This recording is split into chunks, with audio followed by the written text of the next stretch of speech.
Hey everybody, welcome. Welcome on this May 6th. May 6th, 2024.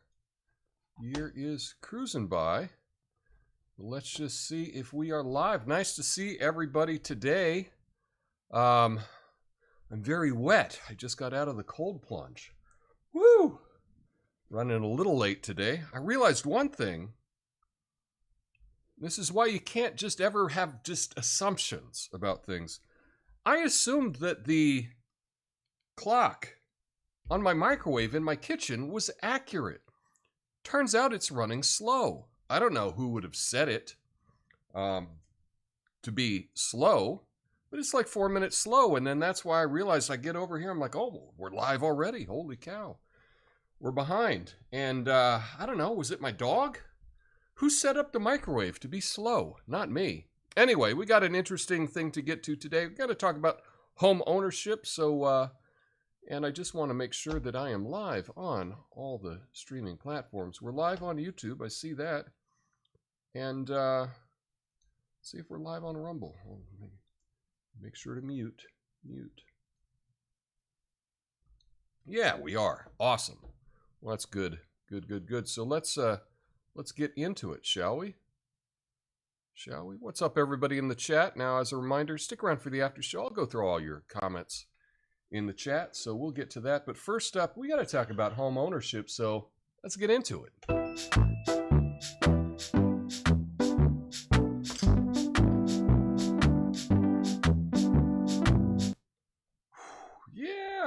Yeah. Let's look at this.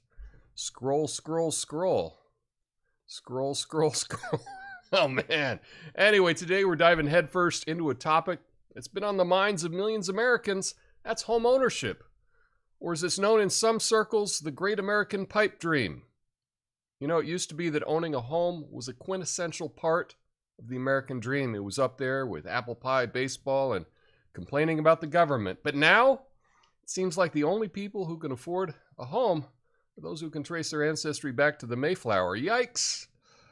A recent survey revealed that the average American under 50 now believes that their chances of owning a home are about as likely as finding a unicorn in their backyard. That's right, folks. The majority of our younger generations have given up on the idea of home ownership, and who can blame them? Skyrocketing prices, stagnant wages, and a housing market that's more competitive than being first to reply to a tweet from Elon. It's no wonder so many people feel like they're stuck in a never-ending game of Monopoly where they're the shoe. But here's the thing. This isn't just a problem for the individuals who are struggling to find a place to call their own.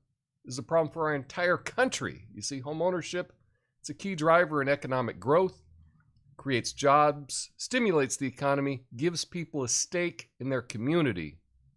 When people own homes, they're more likely to invest in their neighborhoods, vote in local elections, and take an active role in shaping the future of their community. So, what can we do to address these issues? Well, for starters, we can acknowledge that the current system sucks, and it's broken, and we need to find ways to make housing more affordable and accessible, not just for the wealthy few. This could mean reforming zoning laws. It could mean increasing the supply of affordable housing. It could mean that we need to provide more assistance to first-time homeowners, even though all that's been tried with terrible results. Now, I know what you might be thinking, Tom. You're just an idiot talking to a camcorder. What do you know about fixing the housing market? And to that I say fair point. But here's the thing. I may not have all the answers, but I do know this. The American dream should be available to everyone that's American. And if we want to build a stronger, more prosperous union, we need to make sure that everyone has a chance to own a piece of it. So let's start by having an honest conversation about the challenges we face, work together to find a real solution. Because at the end of the day, or whatever other tired cliche of your choice, we're all in this together. If we can't find a way to make the American dream a reality for more of us, then maybe it's time we start dreaming a little bigger. My name's Tom Coffey. This is the Coffey Nuance Show, the least watched, censored commentary and news show live right now. Flame on.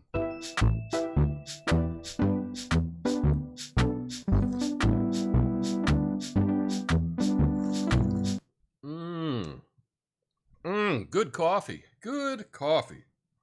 This is my totally cliche. I don't think you can read it. It says, but first coffee, which I know is like some, I don't know, suburban mom type of mug, but I like it.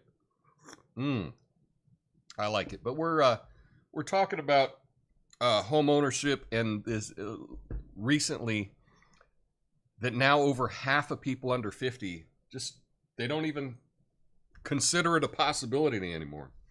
And you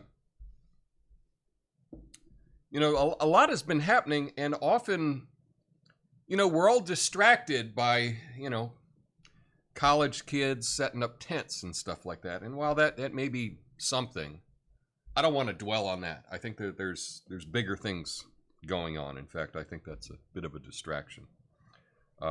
It's important, but what's more important is that it is pouring down rain right now. I don't even know if you can hear that through the mic, but it is pouring down rain. It just started here in Portland.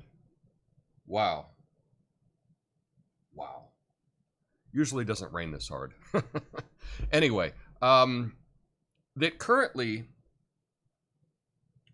almost half, I think it was over 40% of houses are being bought by, not by individual owners, not by people buying maybe a second home for a rental or something like that. No. It's being bought by hedge funds. And why, you may ask, are hedge funds buying homes? Why are they buying starter homes? They may say that it's to rent them out. It's not really what it is.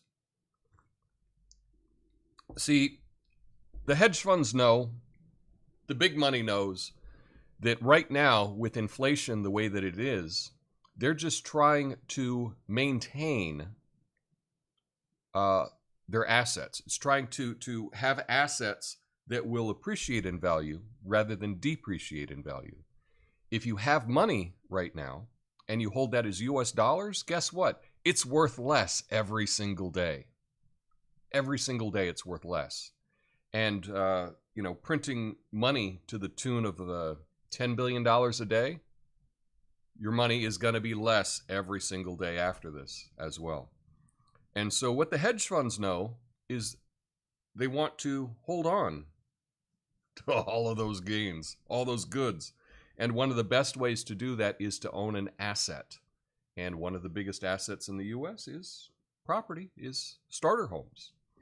And so this makes it really difficult for individuals to buy starter homes, especially, you know, if you were selling a home and you have a nice couple that comes to you and they have a letter from their bank and they're able to afford the home and they make an offer on your home. And then later that day, some unknown lawyer comes to you and gives you a cash offer. You don't have to wait. You don't have things to go through escrow. You don't have to do all this extra work. They're just going to give you cash. And what? They're giving you more cash than the nice couple that you met? Most people are just going to take that.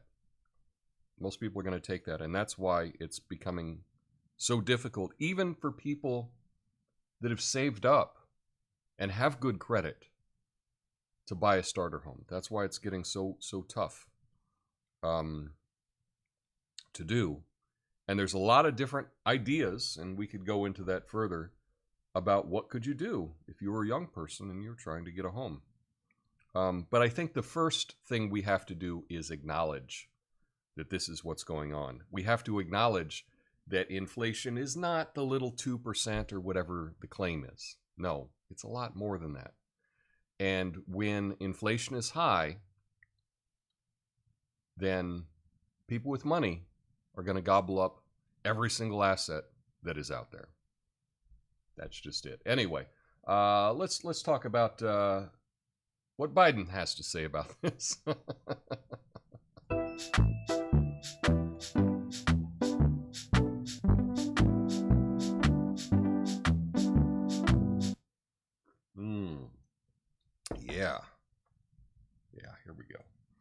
So renters' expectations of owning a home have significantly decreased, reaching an all-time low, according to a recent Federal Reserve Bank of New York survey. The average probability of buying a home has fallen to 40%, with a notable decline among renters under 50. President Joe Biden's administration has seen a historic drop in home ownership expectations among renters. The perceived chances of owning a home for younger Americans have fallen below 50% for the first time ever. Americans with lower incomes have become more pessimistic about home ownership, with expectations declining from 41 to 31% among those earning less than 60 grand a year. The Northeast and Midwest regions have experienced the most significant decline in home buying expectations. Inflation expectations for home prices over the past year have also increased, with the average 1 year ahead home price growth expectations now at over 5%. So yeah, if you didn't get in before, good luck getting in now. That's kind of what we've seen. Of course, we will just keep hearing in the media that it's not as bad as you think. The price going up is not as bad as you think. Even though yesterday, now I don't know if this is an anomaly. I need to go to a different store to find out. But typically, at the store that I get my tuna fish at, a can would be 99 cents. Yes. And yesterday, it was all of a sudden $1.69. Now, for those of you that don't know price increases, that's essentially a 69% increase in the price of a can of tuna fish. That's a little bit more than the 2 or 3% that the Biden administration is telling us that we have. Now, that could just be an anomaly. That could just be the local store decided to hike it for whatever reason. Who knows? Could be supply chain. Don't know. Don't have enough evidence right now to draw any conclusions. But when you see something that you buy all the time go up 69% for the meme, you know something ain't right here. Anyway, so I do have some thoughts on, it's funny. I do feel like I know I have a lot of advice financial advice that I could give, but I don't know that anyone would ever take me seriously or would seek out my advice on finances. So anyway, it is what it is. We've got another prediction, and that's Warren Buffett. You may have heard of that guy. Let's check out his prediction for the coming year.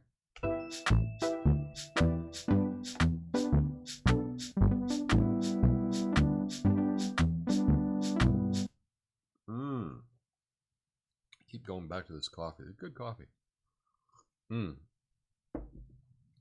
Warren Buffett predicts that the U.S. government will likely raise taxes to manage the growing federal deficit, expressing concerns about the U.S. debt. He believes that despite the increasing levels of debt, the U.S. dollar, as the world's leading reserve currency, will keep U.S. debt acceptable.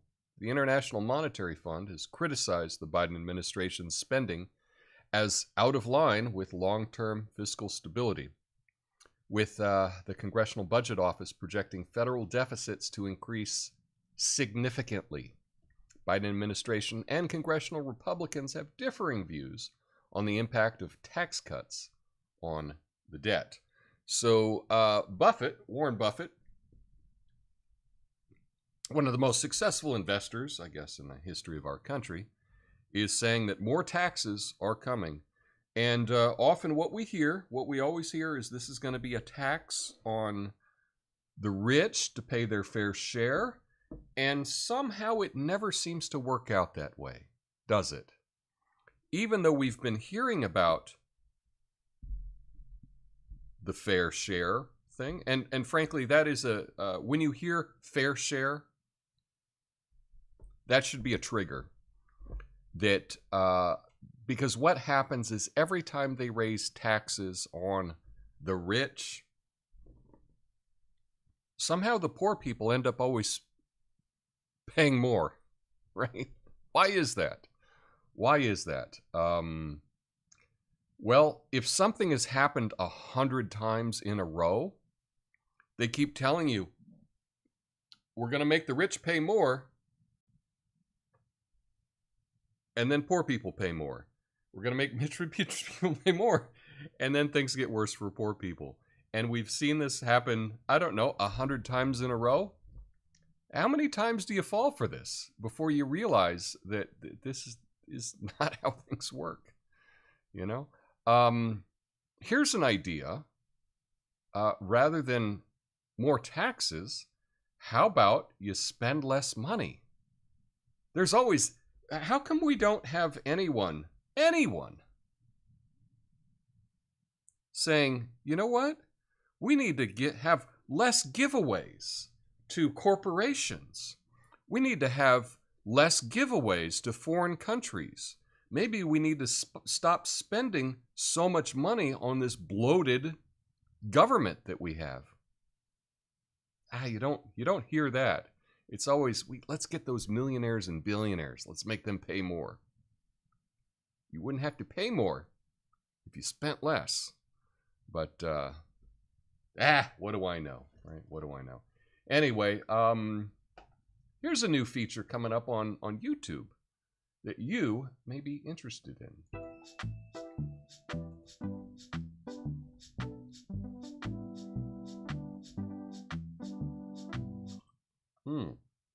The Jump Ahead feature on YouTube, available to premium users, uses AI to predict the most engaging parts of a video based on user data.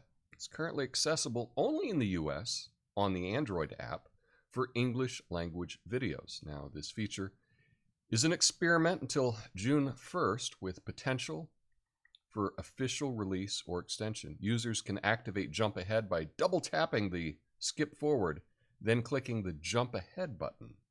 So here we have a picture of Stephen Colbert, and you're supposed to jump ahead to the interesting part, and it goes to the last second of the video. Ba-dum-bum. Just kidding, but that would be accurate, I guess.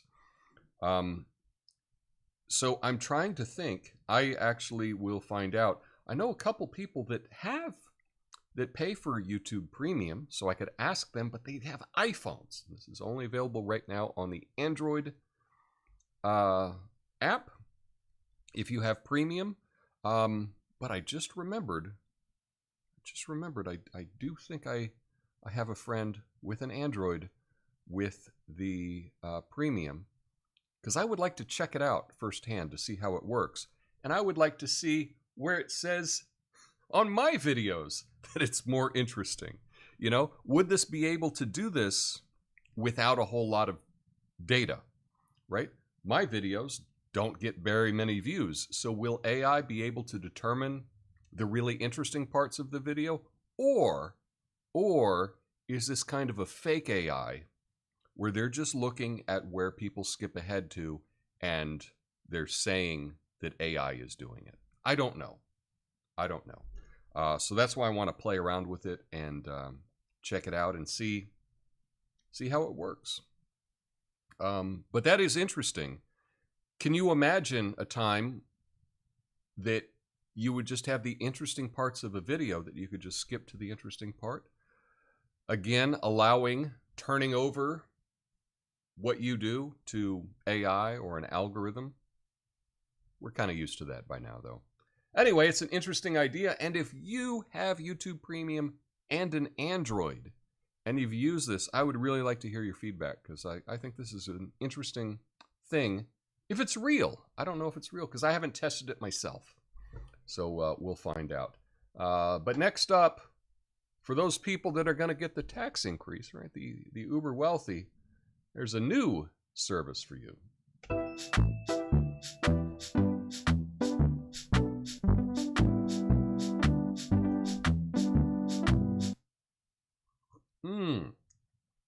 Equinox.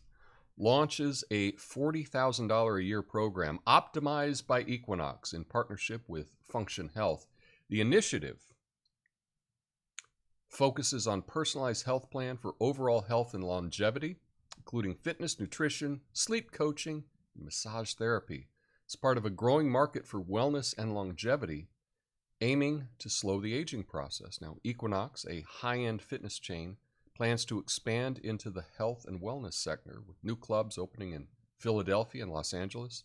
The optimized program will initially be available in New York City and Highland Park, Texas, starting at the end of May.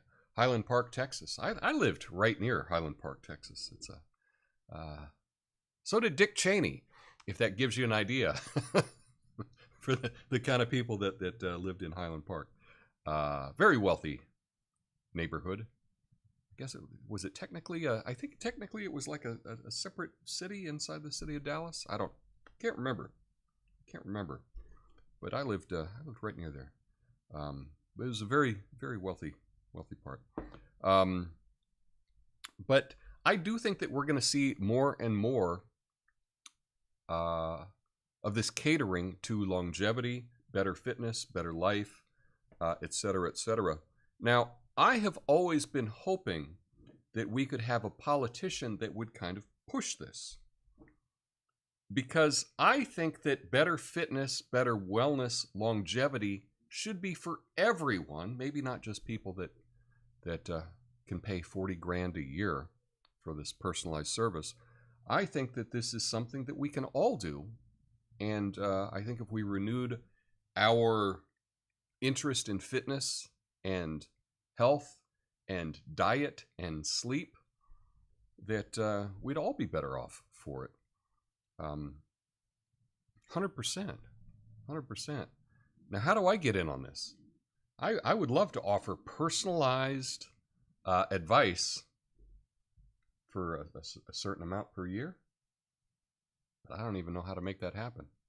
I guess first I would have to be just like a ripped Greek god or something like that, and I could say, yeah, if you want to be in your 50s and you want to look like me, give me money. But right now, if I said, hey, if you want to look like me in your 50s, give me money, I don't know, I probably couldn't get $20.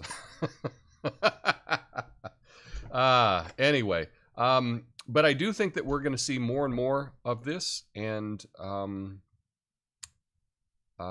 again, if you're thinking about starting a business, look at this model.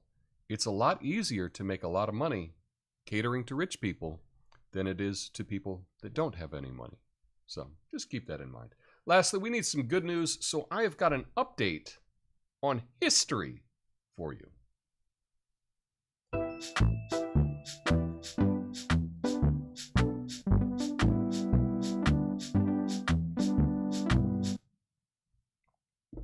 Mama Cass Elliot, a celebrated singer for the Mamas and the Papas, passed away on July 29th, 1974 at the age of 32. Now, contrary to a persistent myth, she did not die from choking on a ham sandwich. The actual cause of death was a heart attack with no drugs found in her system. This revelation comes from her daughter, who shared her mother's story to dispel the long-standing rumors. Now, why is this good news? Well, I think that this is great news because we've heard this as a punchline to a joke and as an urban legend. She died from choking on a ham sandwich. I thought that was a cruel thing to say about someone. I love the Mamas and the Papas. I think that they were such a delightful, wholesome, nice singing group, and Mama Cass had a beautiful voice. And so if we can correct something that a lot of people have thought one way, and then to learn the truth about later. Now, when I say truth, that's in scare quotes because I wasn't there, and neither was her daughter, right? So, I mean, who knows what really happened there? But this is an example that often the history that we get is not correct. And stories that we hear may not be correct. There might be, perhaps, there might be some other myths or stories that have happened, perhaps, that are not exactly like you've been told in school, in Rolling Stone magazine, in the New York Times. Perhaps it's not accurate either. And how we react to learning the truth tells a lot about a person. Often, and this is something that you can keep in mind for yourself, okay? If you hear something that contradicts the way that you see the world, pause for a second and think about how you react to that. If your reaction is totally defensive, like, no, that cannot be true, you need to really consider that, because you're emotionally attached to a story that you've heard in the past. And if you hear something that contradicts that, perhaps a healthier way to deal with it is like, oh, perhaps that's a possibility. Let me hear what your evidence is for that. So many things, and I have found this myself as well, when I will learn something that contradicts a story that I knew or that I had, I get emotional about it, and I react defensively immediately right off the top. And if you find yourself reacting defensively to a story, even about something that doesn't really matter that much, like a ham sandwich, you need to check yourself, because that's not really the best way, the most logical way to understand the world around you. So anyway, I think that this is good news. I think that this is an example of how you can see how you react to new news. And if you get defensive, maybe that's something that you can work on. I'm not saying you need to accept any new narrative that comes along. I'm just saying be aware of how we react to news that is different than the way that we think. So I think that's good news. I do. Maybe you don't. That's okay. And maybe the way that I react to something today is not the way I'm going to react to it in 5 years. Who knows? Who knows? Anyway, that's all I have prepared for you today. Stick around for the after show. I'll go through all of your comments. I will be back on Wednesday with a big idea to share for everyone. And if you made it this far, thanks for hitting the like button. Let's keep this tiny, tiny channel alive. And it means a lot to me that you do that. Anyway, I'll see you all on Wednesday. Stick around for the after show. Peace.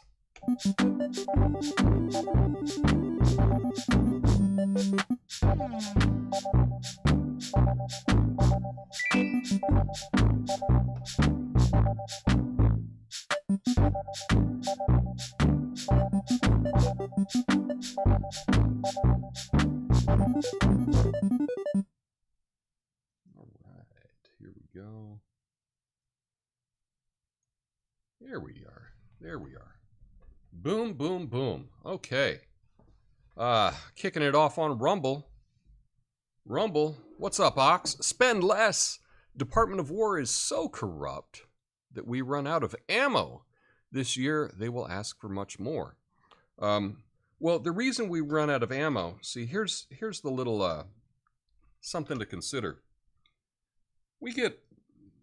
Ammo doesn't last forever, right? So if we can take our old ammo, give it to, I don't know, Ukraine, say, something like that, right? Then we don't have any ammo anymore, and we've got to now pay the military contractors, the military-industrial complex, to make us more brand new ammo. It's the same thing with a lot of our equipment. These tanks are getting old. Let's get rid of these tanks because we need some new tanks. Well, yeah, anyway, $40,000 Equinox membership. I didn't know they offered lifetime memberships, but yeah, not lifetime. That's per year. But if you had several $1 million, Would 40 grand really be that much to have a lot of people working on making sure that you're having the best life possible? Probably not. Apothecary John, hashtag Rumble Gang Gang. Love it. Nice to see everybody on Rumble. What's happening on YouTube? Lots of people checking in. Hairway to Steven. What's up, man? Good to see you. Natasha. Tom, are you selling your house? Finally ready to escape Portland? Not selling my house. I have hopes of a Portland rebound. That's my hope. But you know what they say, right? Hope in one hand. And something else in a bucket, right? See which fills up first. So no, not selling my house yet. The Equinox in Palo Alto is on my UPS route. Interesting people there. Interesting in Palo Alto. Nice neighborhood. Nice. I thought there was a company called Upgrade that was doing the same thing as Equinox. I like the name better. Equinox is too close to Equity. Oh, I don't know. Equinox, I think it's kind of a fun name. I like it. And there could be a company called Upgrade. I don't even know. But anyway, all this ham sandwich talk is making me hungry. I totally get it. I totally get it. And it is funny that sometimes these urban legends get tied to people. And they're just urban legends and it's not based in a whole lot of reality. I can prove this and just say gerbil, right? And you know which actor I'm talking about, right? Of course. Hope I don't pull a Mama Cass while eating my sesame chicken. Can't say that anymore. Exactly. French troops in Ukraine, thoughts?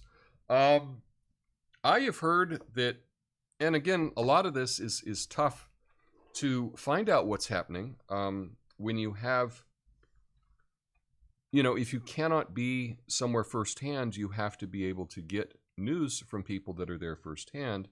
And if the government of Ukraine kind of does away with anyone that happens to be reporting on what's happening firsthand, it's hard to really know what's going on there. But yeah, if we have French troops in Ukraine, that's not good. That's not good. But it doesn't mean that they're necessarily French troops. They could be French mercenaries or something like that, perhaps. I don't know.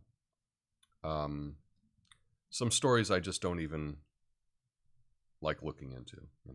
What's up? Is that a new shirt, Tom? I like it. Not a new shirt. This is actually an old shirt, but pulled it out today. Just still wet from the cold plunge, and it was calling out to me from the closet, so I grabbed this one. Ooh.